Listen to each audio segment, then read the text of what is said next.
I mean, you saw her out there yesterday. Yeah. She's on the court still talking to the refs, so she's ready to be back. And I know for her, it's as anybody, you know, we all are here because we want to be playing, and she'll be back and healthy before we know it. Lexie Hull drops honest truth after Caitlin Clark's replacement fumbles in Fever loss. Indiana Fever guard Lexie Hull didn't hold back after her team suffered their worst defeat of the season, and it came without star rookie Caitlin Clark on the floor. In a surprising post-game admission, Hull revealed that the team didn't review film as a group following the 83-77 loss to the Washington Mystics. Despite the narrow scoreline, the Fever's performance told a different story. It was Indiana's second consecutive loss and their most underwhelming effort this season, coming just 5 games in, and their first without Clark, who was sidelined due to a left quad strain. "We have a lot of areas to grow," Hull acknowledged, "but we didn't watch the film from yesterday. We're just turning the page. There's a quick turnaround, so we're focused on getting back to our brand of basketball, playing fast, aggressive, and together." Head coach Stephanie White explained that rather than a traditional film breakdown, players were instructed to review game footage independently or in small units. With a matchup looming against the Connecticut Sun, White's former team, the Fever are trying to regroup fast. "We have to grow, we gotta be better," White emphasized. "It's the small things, screen setting, decision-making, making the right pass. That's what separates good from great." Hull contributed 9 points and posted a defensive rating of 97, mid-tier among the rotation players. Even in her absence, Caitlin Clark remains Indiana's top scorer, assist leader, and steals leader. Her league-best 9.3 assists per game are still unmatched.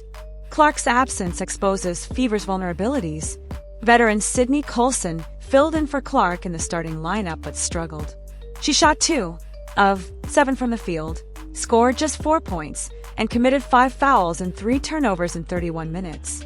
Though Colson ranks as the team's third-best defender statistically, her offensive efficiency and ball control continue to raise concerns. Her assist-to-turnover ratio of 0.67 is among the worst on the team, and her 87.3 offensive rating is the lowest on the roster. The Mystics capitalized, with Brittney Sykes pouring in 21 points and Rookie of the Year hopeful Sonia Citron applying relentless pressure. Shakira Austin and Aliyah Edwards also made their presence felt, combining for 17 bench points, outscoring all Fever players outside of Dewanna. Aliyah Boston continued her dominance on the boards, leading the team in rebounding for the 4th time in 5 games. After the game, she was spotted getting in solo work in preparation for the Sun matchup. Meanwhile, Bonner stepped up in Clark's absence, delivering a season-best 21 points and hitting double digits for the first time this year. But without Clark's court vision, floor spacing threat, and lightning-fast playmaking, Indiana's offense lacked its usual spark. The Fever dropped to 2-3 on the season, coming off back-to-back close losses, a 1-point heartbreaker to Atlanta where Clark scored 27, followed by a 90-88 shootout against the Liberty in which she posted 18 points and 10 dimes. With Clark's status uncertain and the team searching for answers, all eyes are now on how the Fever respond, and whether they can rediscover their identity without their superstar rookie. Hear what head coach Stephanie White, as well as Lexie Hull, had to say about the start to this Fever season. The overwhelming takeaway from the film session today? We have a lot of areas to grow. We didn't watch film from yesterday, so we're just turning the page, a quick turnaround, play tomorrow. So just focusing on getting back to what we're good at and playing our brand of basketball and finding flow on offense and defense. And we're excited to turn the page. Does it feel like a lot of back to the fundamentals, like a lot of talk about hard play and being in the right spot and knowing your personnel? Yeah, and it definitely starts with effort. We drill and practice. We didn't have great practices leading up to the game yesterday, so just making sure that we're locking in practice so that translates to the game. But yeah, I think with Caitlin out, we do have to focus on the fundamentals and find the open shots, find the easy shots, and it looks different without her out there. So trying to figure out what that looks like, that's what we've been focused on. Has there been any reason that you felt that there haven't been as many 3 opportunities for the entire team? Is that something you guys would like to have more 3-point attempts in general? Yeah, I think there's a lot of things on the offensive side we want to get better at. Starts in transition. I think we didn't have many transition opportunities yesterday, so that opens up the 3 ball. Just a lot of things. We need to move the ball, get the ball inside. Aliyah only having 5 shots. trying to change that too. So there's a lot of things. I think yesterday's game, yes, it's disappointing to lose, but I think we're able to learn a lot from it and get better, and we're lucky that it's happening now versus the end of the season. I see your fingers wrapped. Did you jam it a little bit? Yeah, we got a little puffy finger today, but that's okay. You talk about not lingering on that game from yesterday. So mentally, how do you kind of go from one to the next? I know that that's a regular thing for you all, but when you're not focusing on that one, how do you turn the page?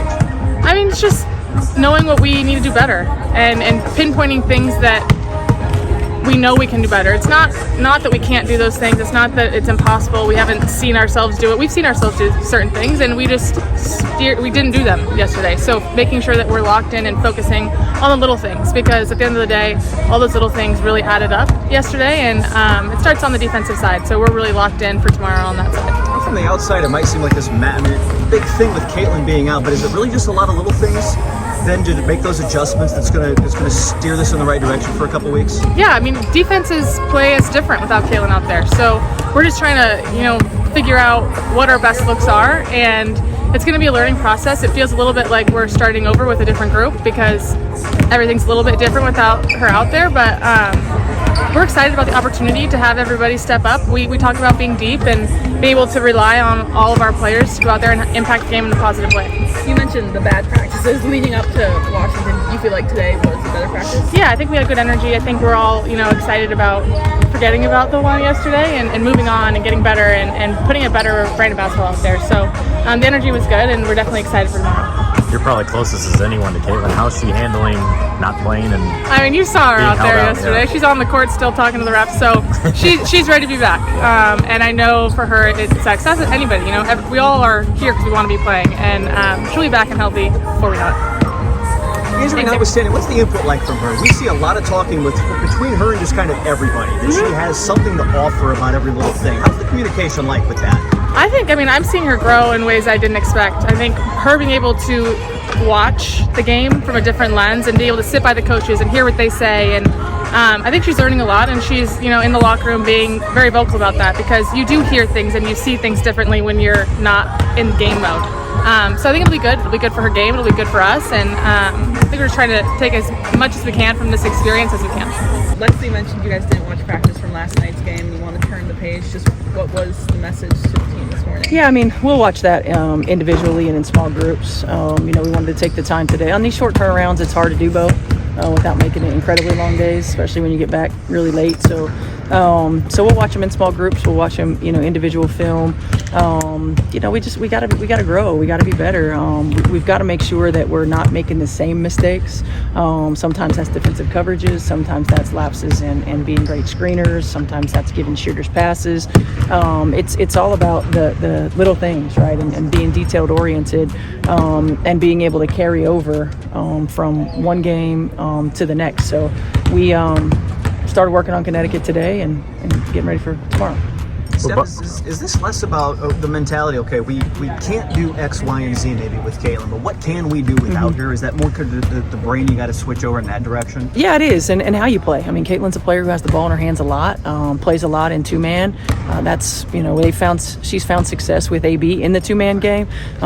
She's found success in finding Kelsey in the two-man game.